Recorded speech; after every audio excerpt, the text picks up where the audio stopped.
Welcome to Let's Fix the NHS. As you might know, the goal of this platform is to help tackle the big issues facing the UK's National Health Service, and the scale of the challenges means bold solutions are required. Well, today in this second Let's Fix the NHS video, I'm sharing 10 radical ways to fix the NHS. Now, I'm a believer that while fixing the NHS is urgent, it's imperative that we stay true to its founding principles from 1948. That is, healthcare, it's got to be free at the point of service, comprehensive, universal, and based on clinical need.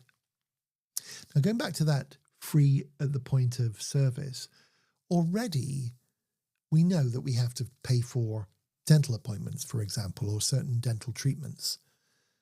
We have to pay for prescriptions. So we know that in some ways that principle is already breached. So we do have to look at what free at the point of service means. For example, if we have the number of appointments that are missed, some of us get a text to say missing an appointment can cost £160. And in many cases, it might be more than that. It depends on the treatment, but on average, £160. But a large number of people miss appointments.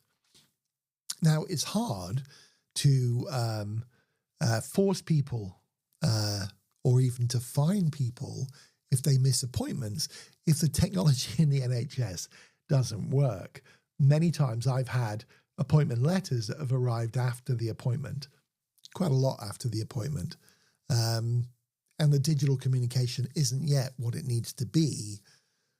And it's got to be accountable. It's got to be traceable. We've got to be sure that we're getting appointment letters on time. But if we were, it would be fair to actually fine people for missing them. I'm just throwing that out there because at every stage, we've got to incentivize the behavior that we want, and we've got to disincentivize the behavior that we don't want. So on this platform, we'll discuss all of those things and more. But let's dive in. So a digital revolution, number one. Imagine booking your GP appointment and they're accessing test results or chatting with a nurse all through an intuitive NHS app. Well, there are apps out there, as we know. Patient Knows Best, Patients Know Best, Dr. IQ, the NHS app, which I'm able to order or book repeat prescriptions on, although it's not perfect. It works, but it's not seamless, or it's not properly optimized maybe. So I've used these and they're not bad, but they're a long way off intuitive and seamless, like online banking. Well, while a good start, it's time to modernize, to cut paperwork and make our health systems as seamless as online banking. But why hasn't it happened yet, or to the extent that we need it? Perhaps leadership, inertia, outdated systems, and processes that serve no valid purpose. They all hold us back. But really what we need to do is get good at holding people to account, holding processes up to the spotlight, to the light, and to see, do they make sense, or are they just counterproductive?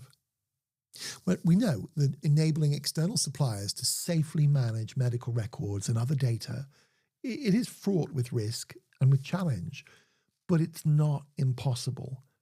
To change this, we need visionary leaders who prioritize innovation and who create a national push to invest in digital infrastructure and the talent and the incentive structures that can get the kind of digital environment that we want and that we need. And that discussion has got to be broadened. It's got to include every player, including infrastructure, including finance. We've got to finance this level of innovation. We've got to finance this level of technology update. So these discussions have to be had. Number 2, bringing back community care hubs. So going back to the government's 3 shifts, we've actually talked about one already, the concept of embracing digital transformation. 3 shifts, it's funny when I hear that. My father was a shift worker. He worked at the Michelin, and he worked mornings, noons and nights, which were his 3 shifts. But the government's 3 shifts and Wes Streeting's 3 shifts are the shift from essentially analog or non-digital to digital, and to embrace a digital transformation. Secondly, from treatment to prevention. And the third one, or first, depending on which order you hear them, is going from hospital treatment to bringing people into the community. So going back to that, so big hospitals are overwhelmed, and needlessly. We've got people going into A&E that don't need to be there, that are going for a common cold. Now, of course, if people really do need to be in A&E, they need treatment, they should be there. But they obviously, 2, 4, 5, 6, 7 hours of wait time is not healthy. It's not good. It's not good to be around those people who are ill, frankly. But it's also the stress of the situation of getting to and waiting in A&E is horrendous. So what if we invested in local care hubs, one-stop shops for minor injuries, for mental health support, and for chronic condition management? Now that can happen in a GP surgery, and it does in many, but we know the challenge of getting appointments. It can happen in walk-in centres, like in Staffordshire, there is something called the Haywood Community Hospital. Now, my mother had 3 months in that hospital, following a month in the acute ward of the Royal Stoke when she had her stroke. She had 3 months in the rehab ward at the Haywood. And coincidentally, that's where my brother Michael and I were born many years ago. But they also have a walk-in centre. I think it opens at 7 a.m, and it covers so many issues. You sprain your ankle, you cut your arm. I mean, there's a lot that it covers, but there's a lot that it doesn't cover, including areas of mental health. So although it's fantastic, it's limited, and often it's understaffed, and there's a 3 or 4 hour wait. And frankly, we need many more of those all over the country. But what's interesting, these centres could double up. They could be community centres while people are waiting 3 or 4 hours, and of course those wait times need to be dramatically reduced. They could be learning, they could be participating in community activities, they could be meeting neighbours, and they could be intelligently facilitated.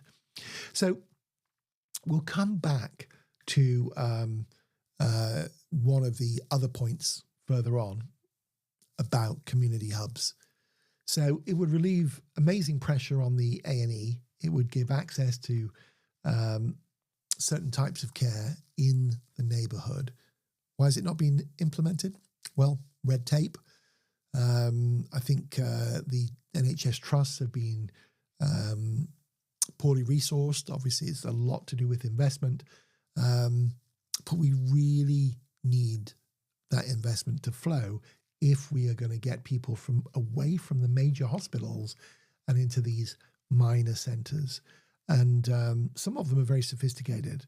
But again, let's look, let's put pressure where pressure is required, and let's do a proper analysis and have a proper discussion of how this is going to occur. So now, number 3, pay the NHS staff what they deserve. So here's the truth. Without fair pay, we lose nurses, doctors, paramedics, healthcare assistants. I think one of the most important roles in the NHS are the healthcare assistants and the cleaners and the caterers. We need to pay people what they are worth. Now, we can do it. We can make our NHS careers the most attractive in Europe or around the world with competitive salaries and benefits. Now, I think, and I'm sure it's been done, but we have to look at it. What is the calculation of attrition? What's the cost of the having to train where the turnover rate is so great? And if people are motivated, not only are they better around patients, and patients for sure get better when people are happier. These are tough jobs, don't get me wrong. They are difficult. But if people are motivated, people are happier, and yes, pay is an important part of that, but it's not the only part of it. We need to listen to these staff. We need to listen to them and really embrace what they're saying, because the knowledge is there. Often we need to give them more responsibility, and we have to really channel their suggestions and their know-how in a way that's intelligent, rather than demotivate people by not listening. And if managers are, frankly, not up to speed, up to capability, then frankly, the attrition rates are way too high and people are demotivated. So we've got to basically treat, on every level, people well, and we've got to find ways of accounting for that. Number 4, nationalise big pharma contracts. Okay, so this is radical, but why should we let the pharma giants drain our budgets with overpriced drugs? Now, of course, we do need R&D, but often the research and development isn't happening with those pharmaceutical companies anyway. The R&D is happening with small, underfunded technology companies, pharma innovators, biotech companies. And then those large organizations, they realize when something is passed through clinical trials, they acquire these organizations and essentially put their drugs through the incredible supply chains that they've got, the power and scale of their sales and marketing networks, and how they influence doctors and clinicians and buyers to buy. Well, I think we have to really have the discussion, is that good enough? Don't get me wrong, we need pharmaceutical companies, of course, but equally, we need to compete with them. Why don't we create a publicly owned UK pharmaceutical manufacturer? So it's certain, of the generic drugs could be manufactured in-house, so to speak. We can produce essential drugs at cost, and we can reinvest the savings into patient care. So what's the holdup? Well, corporate lobbying, political hesitation, and resistance to change, powerful industries. Well, to create change, we need public pressure and cross-party support, but we can get there. Okay, number 5, we're going to go on to 24/7 universal thrombectomy access for stroke patients. Well, stroke care in pockets is absolutely fantastic. Mortality rates have decreased, but unfortunately, there are many things that are missing across the country. We're just going to mention one, and that one is 24/7 thrombectomy. A thrombectomy, for those who don't know, is a mechanism of going mechanically into the brain with incredible scans that light up the brain and enable the neurologists and the surgeons and the team to understand how to remove the clot, the pathway. And essentially a catheter is inserted in the groin, and with great skill and dexterity, it goes all the way up into the brain and the clot is removed. Well, people who are paralyzed, can't speak, who are potentially in an end-of-life situation or at the very least significant disability that will follow, they can, following a thrombectomy, in many cases, they can walk out the following day. It's incredible. But only 25% of the country, from what I understand, from the thrombectomy conference I attended, has 24/7 access, meaning they're in the catchment area where if it happens at any time, day or night, they can have very timely access. There's a term within the stroke environment, and that is time is brain. And in this sense, people have got to get to the hospital, be transported to the hospital very, very quickly. In some cases, in some countries, there is mobile units that provide 24/7 thrombectomy. But here we don't have that. It's only done in quite sophisticated theatres. And the irony is the government has provided more funding for the actual theatre equipment. But in many cases, the hospital, such as the Royal Stoke, they have to also provide the funding to actually construct the new theatre, in this case, the second theatre, so that so there is enough availability to cover quite a large catchment area and to do it 24/7 with redundancy. It's very important for redundancy because if people come in, they've got to have that operation straight away within minutes of having a scan. So what's the cost of not having 24/7 thrombectomy in lives? Well, myself and a thrombectomy specialist at the conference did some very routine basic math and or maths, depending on where you come from. And between 3,000 and 4,000 people a year die as a result of that lack of 24/7 thrombectomy. And of course, getting 100% coverage in the country would be very difficult, but the reality is we need to do an awful lot more. And yes, how much will it cost? We don't know. Hundreds of millions potentially, possibly even into the billions. And part of the bottleneck is we need a lot more people trained. There has to be a multidisciplinary team, and they have to be available. So it isn't just about the capital equipment, it's about the training and the upskilling, but we can get there. This is critical. Can you imagine this? And it's not publicized. 3,000 to 4,000 lives annually. So why is this not a reality yet? Well, we need a national strategy. We need the motivation to expand resources and to train more specialists. Number 6, /bureaucracy.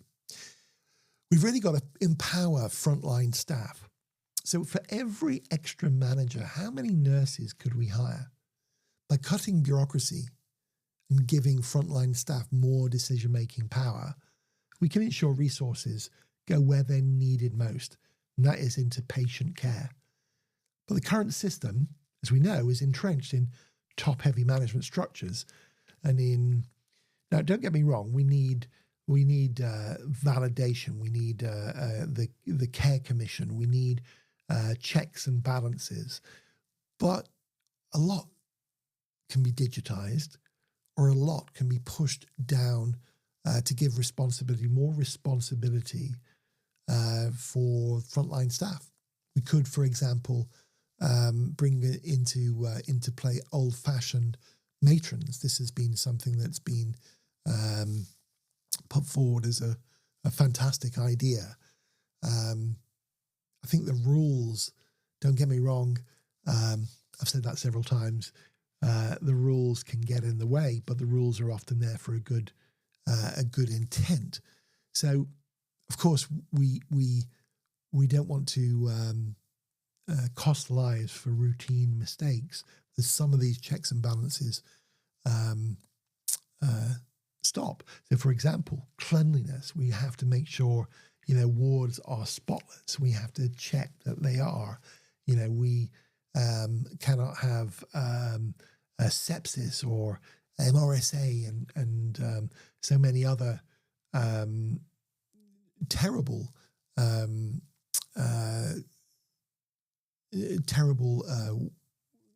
ways of essentially increasing the mortality.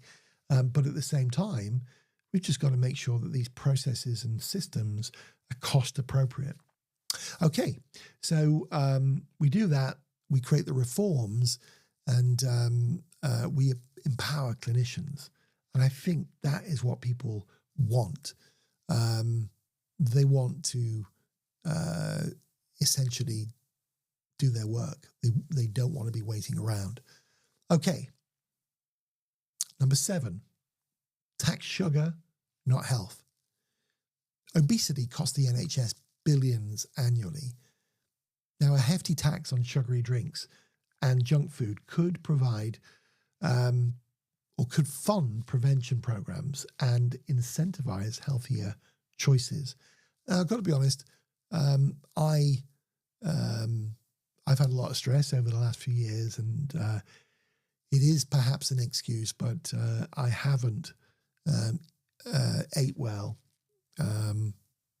or indeed sometimes I've perhaps had a little bit too much alcohol.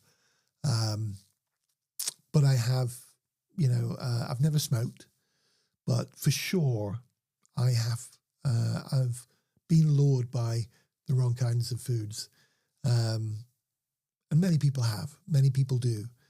But the reality is I personally am working hard, and I'm trying to lose weight, to exercise more, and to eat healthy.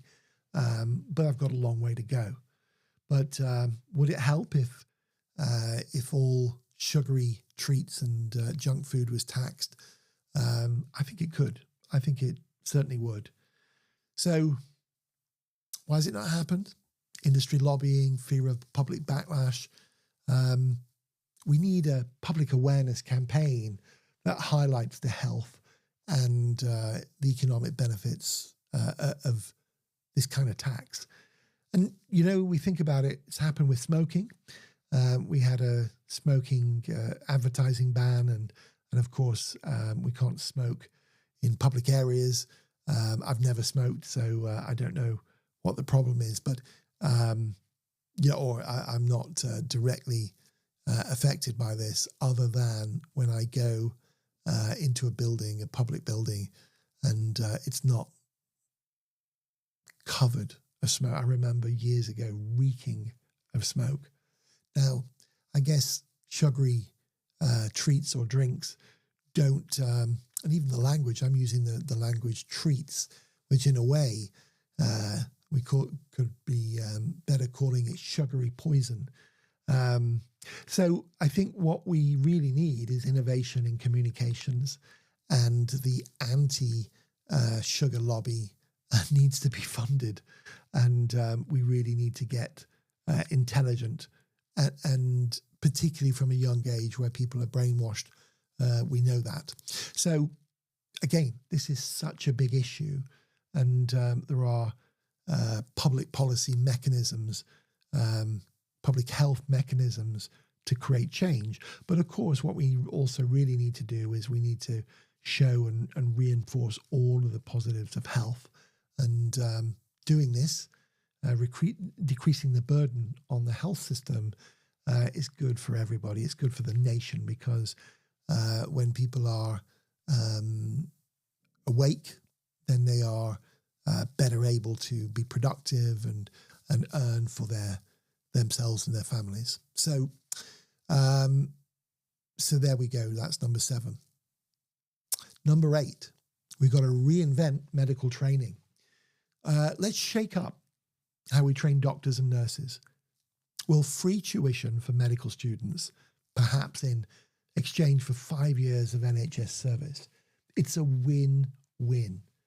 We reduce student debt, which I think is pretty important, because frankly, the concept of charging nurses and doctors such a large amount of money, really, and then underpaying them, frankly, for the hours and for the work that they do.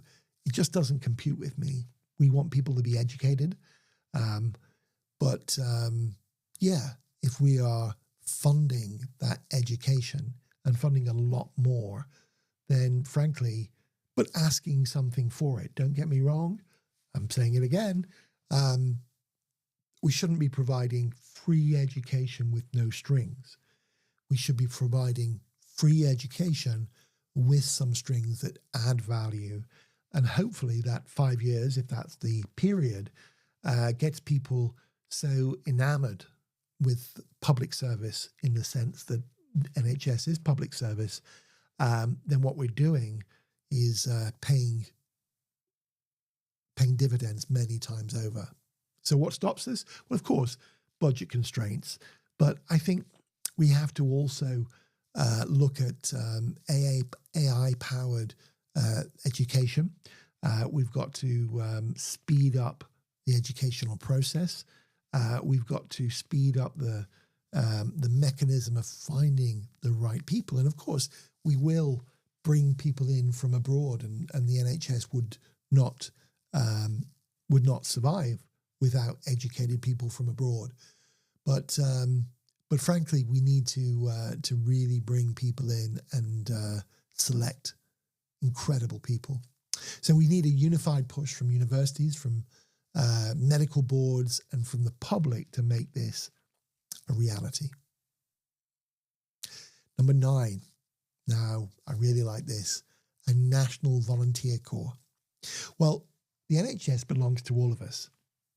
It's create a volunteer program where everyday people can assist with non-medical tasks, delivering meals, helping patients navigate hospitals, or simply providing companionship.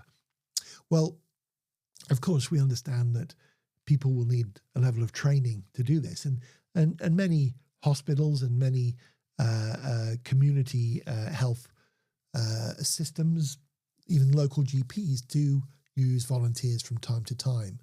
But I think it's a scratch on the surface of what's required. We need to systematize it.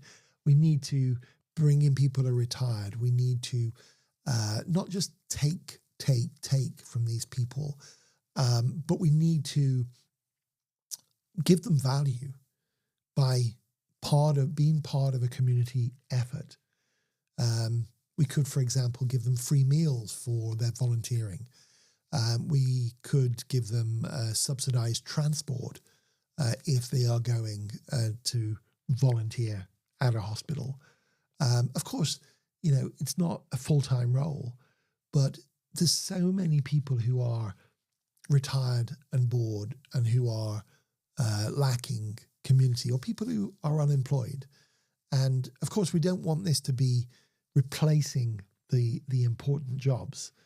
We don't want volunteer porters, for example,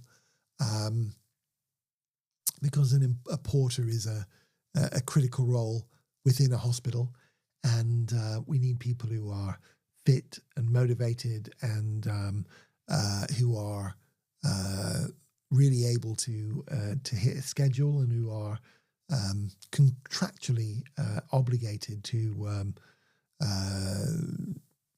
around privacy or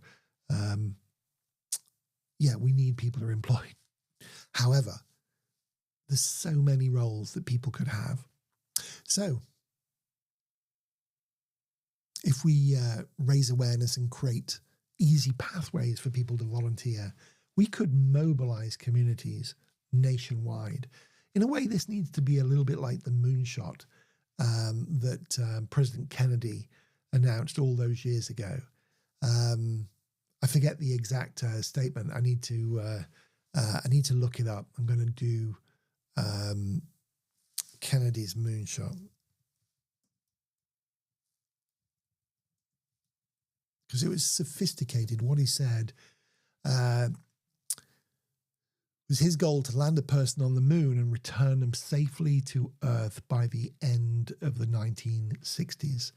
So that statement, that moonshot, why it was so powerful is because it encompassed so much.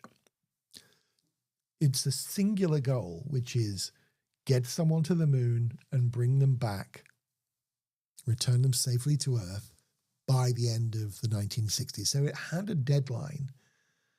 But what it did is it got young kids interested in science and technology.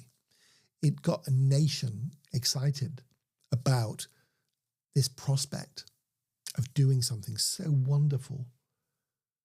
Now, we've heard calls for curing cancer before, and we've heard calls for ending heart disease, and so many massive asks, frankly. What was simple about the moonshot was it was simple. It was go and come back.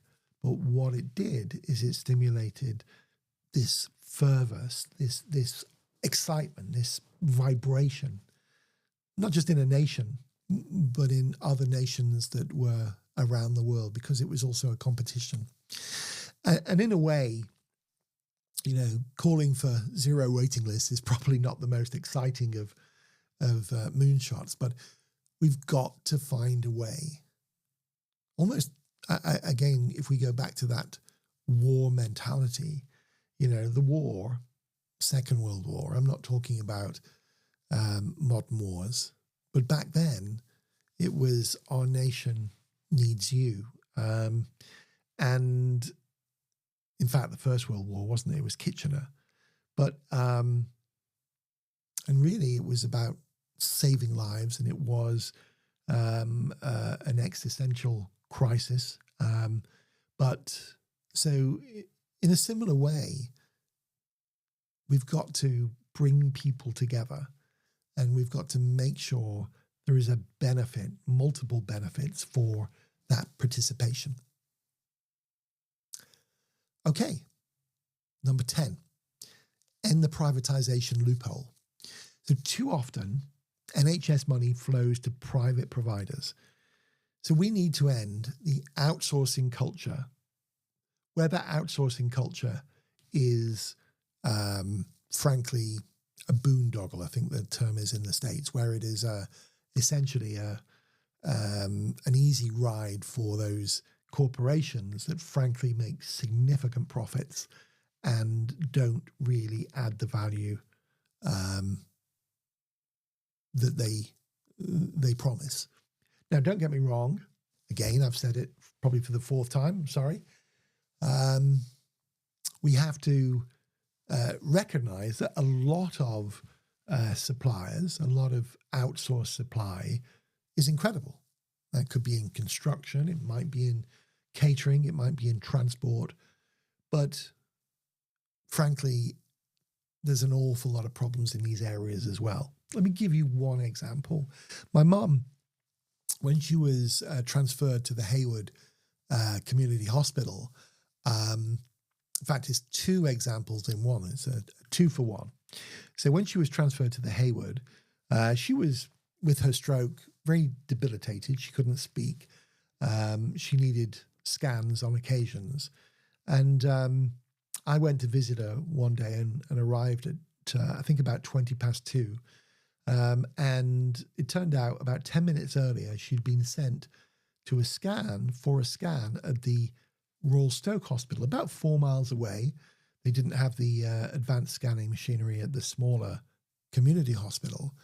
So, first of all, you know, you get there and the patient, my mother had gone.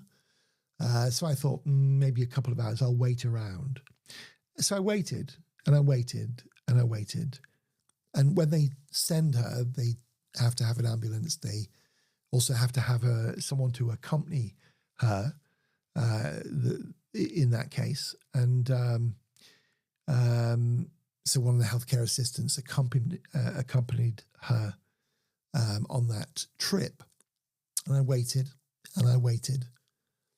And in the visiting time, which is another issue, we will come to visiting times, open visiting times that all the studies show they are better for patients, better for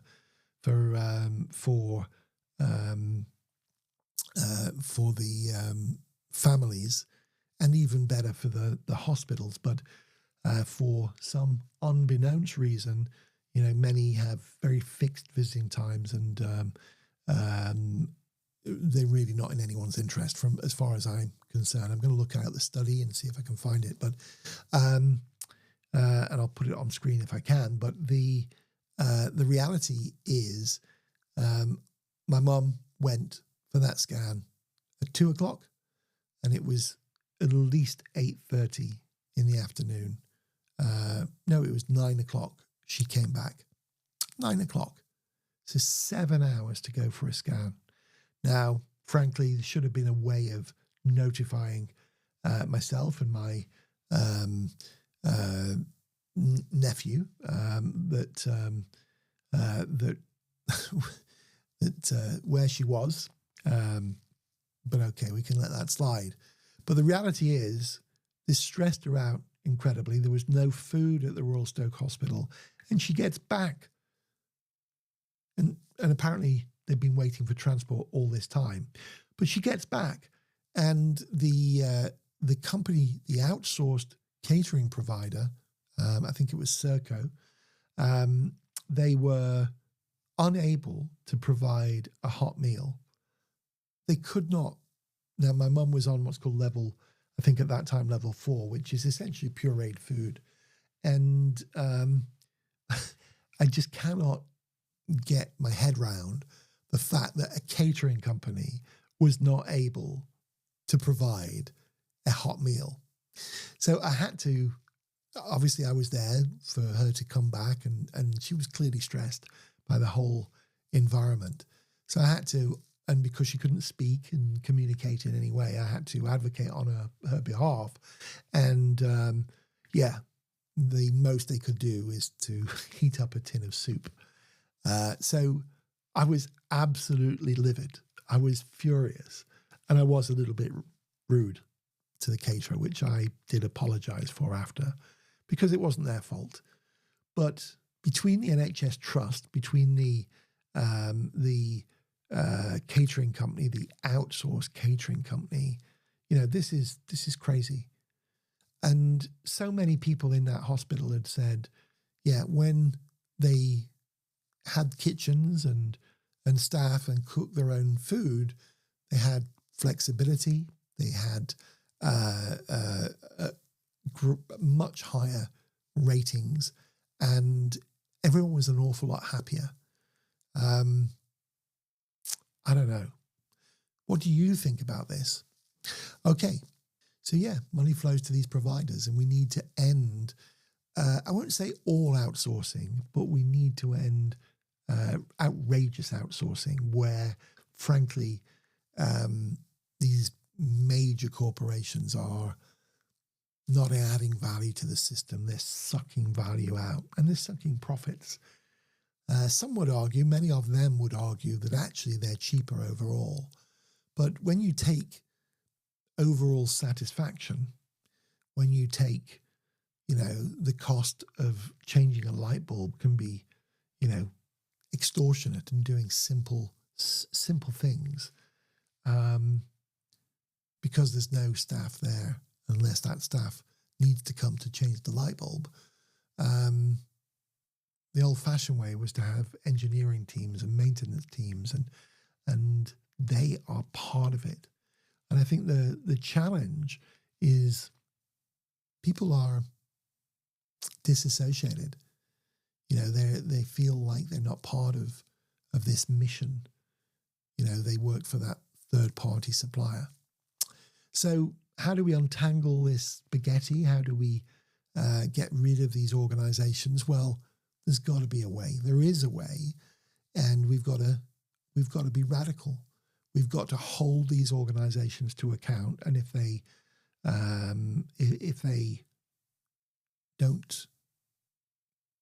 are not delivering what they should, they've got to go. Okay, so there's ideological commitments to privatisation. There's resistance from some of these stakeholders.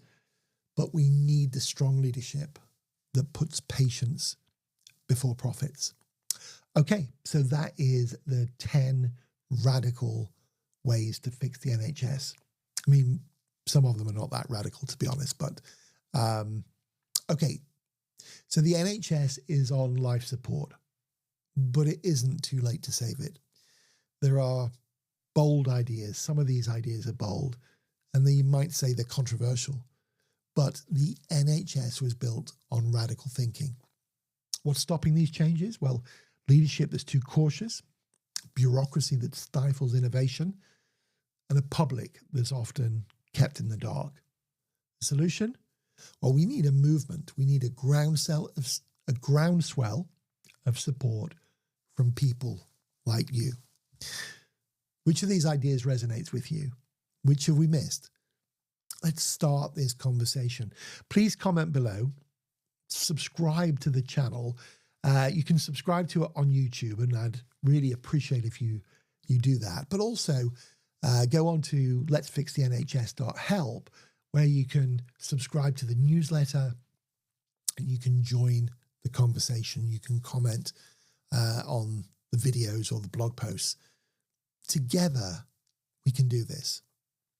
I'm Steve Podmore, and this is Let's Fix the NHS.